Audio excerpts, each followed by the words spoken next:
যারা হাদি ভাইয়ের নামটা পর্যন্ত উচ্চারণ করতে পারে না, ইনকিলাব মঞ্চের নামটা পর্যন্ত উচ্চারণ করতে পারে না, যারা জানে না হাদি ভাইয়ের সাথে এই জাঞ্জির সম্পৃক্ততা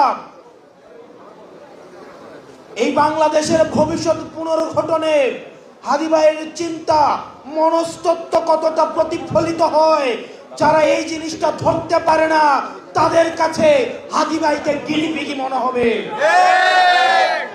এই জনগণ বিবর্জিত, জুলাই বিবর্জিত, দুর্নীতিগ্রস্ত চাঁদাবাজদের দলের এই নীলুফাদের মতো নেত্রীরা আমাদের জন আকাঙ্ক্ষার বিরুদ্ধে সবসময় অবস্থান নিয়েছে। তাকে এই বক্তব্যের জন্য তাকে প্রকাশ্যে ক্ষমা চাইতে হবে। যে আইন শৃঙ্খলা বাহিনী রয়েছে, এই আইন শৃঙ্খলা বাহিনীর অধিকাংশই পরবর্তীতে কে বা কারা ক্ষমতায় আসতে পারে, যে বা যারা ক্ষমতায় আসতে পারে, এই ক্ষমতামুখী দলগুলোর পা চাটার জন্য এই আইন শৃঙ্খলা বাহিনী আবার গুলশানে পল্টনে আবার লাইন দেওয়া শুরু করেছে।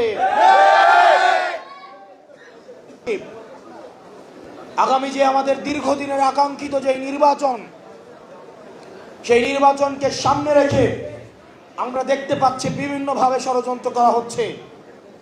ভারতে বসে ষড়যন্ত্র করা হচ্ছে, ষড়যন্ত্রের জাল বিস্তার করা হচ্ছে।